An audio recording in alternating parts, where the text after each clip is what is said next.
Ovo je graf koji su te trebali naučiti u školi, ali nisu. I ovo je zapravo najbitniji graf koji će ti ikad trebati u životu. Znaš ono kad ti profesorica iz matematike rekla ovo je formula koju trebaš znati u svako doba dana i noći.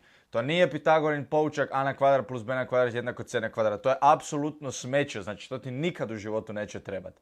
Ovo je ono što će ti trebati. Ovaj graf i ova formula, ajmo reći formula, će ti biti toliko korisna da ćeš ovo koristiti svaki dan svog života. Ovo je formula i ovo je graf koji se zapravo dešava apsolutno svaki dan u tvom životu. Dešava se i upravo sada. Ti toga nisi ni svjestan i ako shvatiš kako ovaj graf funkcionira, doslovno možeš promijeniti život. Znači ja se ne zezam. Ovo je graf koji nakon što sam ja naučio, puno stvari mi se promijenilo. Nakon što ti ovo objasnim, otvorit ću ti oči. O čem se radi? Šta je ovo zapravo? Koji je ovo graf? Malo je danas drugačiji video. Danas malo glumim učitelja. Sjetio sam se, imam ovu ploču, onda rekao zašto da ju ne iskoristim. Šta je ovo? Ovo je, moram pisati velikim slovima, ovo je dopamin graf. Znači, ovaj graf prikazuje kretanje tvog dopamina. Ajmo prvo za početak reći šta je dopamin. Znači, dopamin je neka molekula, ne znam šta je, ovo su kao one neke molekule, što imaju one lance. Znači, dopamin je neka molekula koja se u tvom mozgu izlučuje i zapravo ona ti donosi zadovoljstvo, sreću, uzbuđenje, ajmo reći te neke pozitivne emocije. Tebi se u mozgu dopamin svaki dan izlučuje, znači svaki dan, čak i sad se izlučuje određena doza dopamina. Recimo, kad se voziš u autobusu i kad ti je dosadno, šta napraviš? Uzmeš mobitel iz džepa i kreneš scrollat. Zašto? Zato što si htio dopamin. Zapravo, napravio se upravo ovaj graf, a sad ću točno objasniti šta se dogodilo. Znači, ti si uzeo mobitel zato što ti je dosadno i htio si stimulirati svoj dopamin, zato da se osjećaš bolje, da vidiš nešto zabavno, da vidiš neki mim, da se nasmiješ, da se u tvom mozgu izlučuje dopamin zato što si zbog dopamina sretan. Ajde sada ti zapravo objasnim na koji način funkcionira ovaj graf. Znači, uzmimo recimo jednu situaciju, dođeš doma iz škole i trebaš napraviti nešto i ne da ti se. Znači, ti si tu u ovoj točki na početku. I ti sad imaš dvije opcije, kao trebam ići recimo čitati ili učiti ili nešto, ili druga opcija da budem ljen, da idem igrati video igrice, da idem uzeti mobitel. Recimo da se ti u većini slučajeva najvjerojatnije odlučiš da ćeš uzeti mobitel i scrollat društvenim mrežama. Znači, ovo je tvoja trenutna razina dopamina. Ova linija predstavlja kao tvoju normalnu razinu dopamina. Nakon što si ti uzeo mobitel i krenuo scrollat, tvoja razina dopamina raste. Znači ona tu raste. Do ovdje gore. Dakle, ti scrollaš, ne znam, pogledao si već jedno 50 videa i tvoja razina dopamina je dosegla maksimum. Znači u ovoj točki ti si kao ono full zadovoljan, nasmijao si se, tvoj dopamin se izlučio, predobro je, zabavno ti je. Šta se onda dogodi? Nakon recimo sat vremena scrollanja, zgasiš mobitel i tvoja razina dopamina kreće padat. Zašto? Zato što nema više stimulansa, nema više mobitela. Tvoja razina dopamina pada. Vidiš, i sad ona pada, ali ona neće past ovdje, na ovu točku gdje si prije bio, nego će zapravo ići još dole.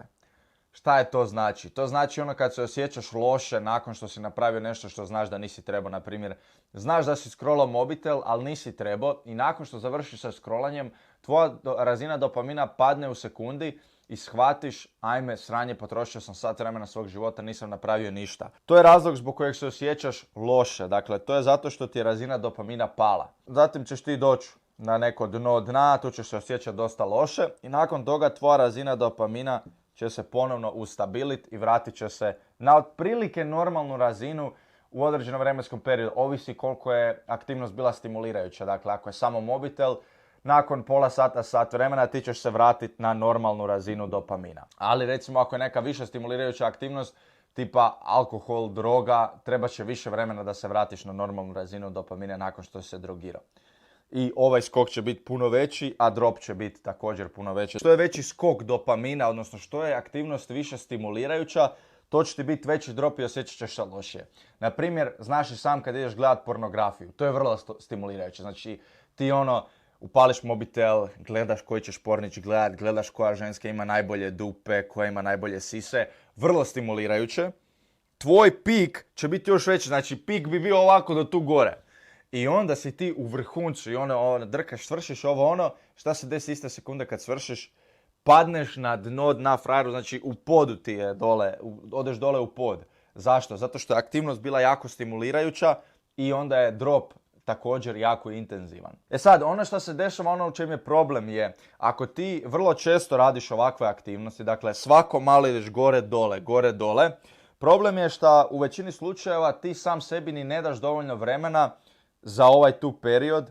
Znači, ovaj tu period ti vjerojatno sam sebi ne daš dovoljno vremena da se vratiš nazad, nego ti recimo dođeš tu do dna i ti ponovo ideš u novi ciklus dopamina zato što si nezadovoljan i onda ponovno skočiš i onda opet padneš i padneš još niže dole. Ovo je malo traljavo izgleda nacrtano, ne znam jel se vidi dobro na ploči. Uglavnom, ti cijelo vrijeme ovaj ciklus ponavljaš iznova, ali prije nego što se tebi razina dopamina ustabili, nego ti dok si dole, zato što se dole osjećaš loše, ti ideš po novi dopamin hit. Dakle, nije dovoljno što sam pojeo junk food, sad idem gledat pornografiju. Nije to dovoljno, sad idem scrollat Instagram. Nije dovoljno, idem igrat igrice. Nije dovoljno, idem u kasino. Znači, ti cijelo vrijeme zapravo ideš gore dole i tvoja razina dopamina se zapravo nikad ne vrati na normalnu razinu, nego se ona cijelo vrijeme smanjuje. Znači, ti ćeš ponovno ući u taj novi ciklus i tvoja razina dopamina nova će biti ovako dole. Zatim ćeš ući u novi ciklus, tvoja razina dopamina općenito opet pada dole. I tvoja razina dopamina će se tako smanjivati cijelo vrijeme i to je razlog zašto se osjećaš depresivno. Zato što sam sebi ne daš dovoljno vremena da ti se razina dopamina obnovi i vrati na normalnu razinu nakon što si napravio lošu naviku. I to onda konstantno smanjuje tvoju prosječnu razinu dopamina. Ajmo reći, smanjuje tvoju životnu energiju. I zato se osjećaš depresivno, loše i tmurno na dnevnim bazama, čak i kad ništa ne radiš, čak i kad sjediš, kad si u školi, kad ne radiš lošu naviku, ti se osjećaš loše zato što se tvoja normalna razina dopamina smanjila. E sad, sljedeće pitanje koje se ti pitaš je, ok, znači dopamin je loš, ne bi trebao nikad zapravo ispuštati se dopaminom u mozgu. Ne. Dopamin je jako bitan, jer ako ti nemaš dopamina, doslovno bi postao biljka, postao bi, kako se to kaže, sociopat, bez emocija, ništa te ne bi uzbudilo u svijetu, ništa ti ne bi bilo zabavno, nikad ne bi bio sretan, uvijek bi bio ovako, flat, flegma, kako kažu flegma, znaš one ljude koji nemaju emocija. Takav bi bio. Da li želiš to? Ja mislim da ne, ja osobno ne želim. Dakle, dopamin ti treba i dopamin je bitan, ali ima razlike između dobrog i lošeg dopamina. Ovo što sam ti sad objasnio je loš dopamin zato što imamo skok gore i onda potonemo dole. Ono što trebamo napraviti je zapravo obrnuto. U većini slučajeva samo trebaš raditi obrnuto od onog što većina ljudi u životu radi i proći ćeš dobro. I sad ja opet moram ovo nacrtati, dakle imamo ovo. Evo ovako sad malo bolje izgleda, sad sam ga nacrtao bolje. Dakle, ajmo reći sad ponovno se nalaziš u situaciji, dolaziš u sobu i imaš opciju idem ili čitat knjigu ili idem scrollat mobitel. Recimo da ti u tom slučaju izabereš idem učit. Dakle, trebaš učiti za neki test, idem napisati zadaću nešto. Ono što će se u tom trenutku dogoditi. Nećeš biti sretan, tvoja razina dopamina će zapravo past. Zašto? Zato što učenje nije zabavno. Kao, a jebote, ne da mi se učiti ovu matematiku, ovo, sinusi, kosinusi, pičke materine. To nije zanimljivo. I to ti se ne da. Tvoja razina dopamina pada. Ti se sad nalaziš na dnu. To je onaj period kad učiš i onda kad ti se ne da i onda imaš tu želju da uzmeš mobitel i da scrollaš mobitelom, ali se boriš protiv toga i ne daš si dok ne završiš zadaću. To je taj urge, to je to koliko ti je loše, koliko je tvoja razina dopamina nisko i koliko je ova aktivnost nestimulirajuća, odnosno dosadna. Ali, ako uspiješ izdržati taj period, šta se desi nakon što si napravio zadaću iz matematike? Osjećaš se brutalno. Zašto? Zato što znaš da si napravio nešto dobro za sebe. Tvoja razina dopamina kreće rast. Nakon što si završio s pisanjem zadaće iz matematike, osjećaš olakšanje. Ajme, napokon sam gotov, ajde, drago mi je da sam to napravio. Tvoj dopamin raste, ali, isto kao što smo u prošloj situaciji imali, neće doći na razinu prije, nego on će narasti još više. Znači, nakon određenog perioda, minutu, 2, 3 poslije, nakon što si ti napravio zadaću iz matematike, tvoja razina dopamina će skočiti. I ti ćeš se osjećati bolje nego što si se osjećao prije nego što si napisao zadaću iz matematike. I sad, nakon određenog vremena, naravno, tvoja razina dopamina se opet ustabiljuje i ona se vraća dole na normalnu razinu gdje je bila i prije. E sad, ako ove aktivnosti radiš dovoljno puno, recimo, produktivan si, napraviš projekt za školu, za faks, radiš svoj posao dobro, treniraš, jedeš zdravo, discipliniran si, ti cijelo vrijeme zapravo ponavljaš ovaj graf i onda radiš ono suprotno. Znači, ponovno odeš dole i onda se ponovno vratiš gore i tvoja zapravo normalna razina dopamina se povećava. Znači, nakon nekog vremena tvoja razina dopamina će biti ovako ovdje. Nakon nekog vremena opet će narast i bit će ovdje. Znači, ti ćeš sa svakom dobrom navikom, nakon što napraviš trening, nakon što jedeš zdravo, nakon što si discipliniran, probudiš se na vrijeme, budeš produktivan, ne odugovlačiš, ne radiš neke loše navike, tvoja razina dopamina će se zapravo s vremenom povećavati. Šta onda znači?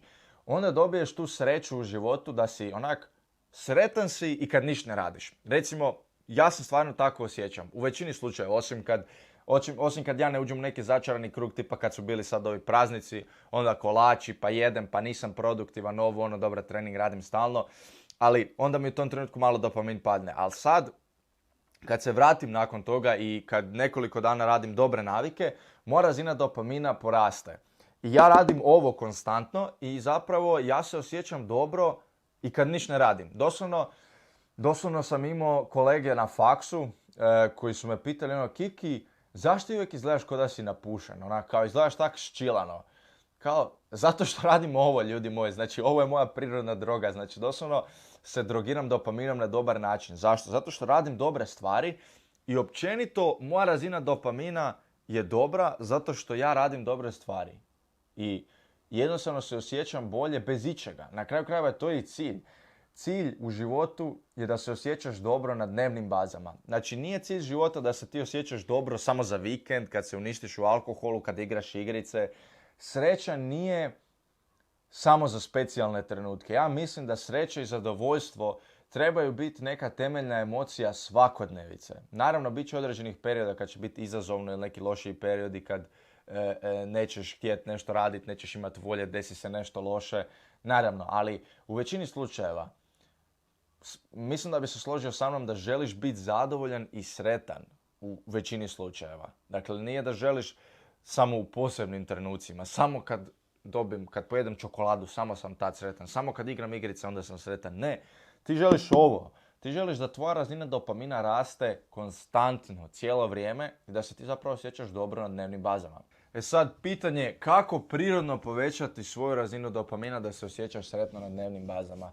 Ovdje sam napisao 3 glavne stvari koje nisu ništa revolucionarno, samo te moram podsjetiti. Zapravo u životu više puta se trebamo podsjetiti ono što znamo nego zapravo učiti nešto novo. San, jako bitna stvar. Znači, većina ljudi uopće nema normalan san, nema normalan sleep schedule. Većina ljudi ide spavati u 1 i budi se u 6. Zbog posla, zbog škole, većina ovih mlađih generacija, tinejdžeri to rade zato jer im je zabavno. Većina ljudi koji rade neki posao najvjerojatnije ne mogu spavati zbog posla. Ako ikako moguće, san treba biti stvarno jedan od glavnih prioriteta. Znači, ovo tu ti trebaju biti prioriteti u životu što se tiče zdravlja i povećanja razine dopamina. Naravno i kvalitetno društvo, ljubav, obitelj, prijatelji, to je sve isto bitno, ali ovo je ono na što možeš utjecati. Dakle, da ideš spavat u isto vrijeme i da se budiš u isto vrijeme. To bi bilo idealno. Zašto? Zato što tvoje tijelo funkcionira na način, ako se navikne na nešto, ako se ti naviku ići spavat u 2 ujutro, vrlo teško ćeš zaspati u 10. Treba će ti vremena da se tvoje tijelo navikne i onda će ti postati normalno ići spavat u 10. Ja imam frenda koji ide spavat u 9 navečer. Buraz onak, doslovno, po ljeti još ni nije mrak, on već ide spavat. Mislim, ali dobro, prioritizira san i to je naravno bitno. Druga stvar što se tiče hrane, naravno znaš da trebaš jest zdravu hranu, neprerađene šećere i to, a zapravo postoji specifična hrana koja zapravo prirodno povećava tvoju razinu dopamina, zato što ima sastojak, kako se zove, tirosin ili tiron, tako nešto, a to su zapravo životinjske namirnice pune proteina. Meso, jaja, mliječni proizvodi, riba, dakle to su namirnice koje imaju puno tog sastojka u sebi koji zapravo pospješuje proizvodnju dopamina, tako nešto sam proučavao na internetu, nisam doktor, možeš sam proučiti za sebe. Dakle, proteinska hrana, ne ugljikohidrati puno, ja jedem ugljikohidrate, dakle jedem krompir, rižu, kruh, tijesto, tortilje, jedem sve normalno. Ali recimo prije dok sam bio vegan, iskreno osjetim razliku nekako u mental clarity ili onako nekako mental energy. Jednostavno kad sam bio vegan, stalno sam jeo te ugljikohidrate, uvijek sam jeo rižu, tijesto, grah, mahunarke, neko povrće. I to je nekako nisam bio na full kapacitetu, ja bih rekao, što se tiče neke mentalne snage, ajmo to tako reći. Kad sam počeo jest meso i to, vidio sam dosta veliki napredak u tom aspektu. I treća stvar, trening i izlaganje suncu. Vitamin D je bitan za proizvodnju testosterona, što je opet bitno za proizvodnju dopamina. I naravno trening, znači rekao sam ti, trening je aktivnost koja te stimulira dopamin na dobar način. Zašto? Zato što je u trenutku neugodno, kasnije će ti biti ugodno. Naravno, sve ravno kad postaneš teretandžija ako ja, zapravo ti trening postane cijelo vrijeme ugodan, nema uopće neugode, uživaš u toj boli, ali dobro, to je druga tema. To je sve što sam htio objasniti što se tiče dopamina i ovog grafa. Zašto? Zato što je ovo stvarno najbitnija stvar u tvom životu. Znači ja se ne zezam.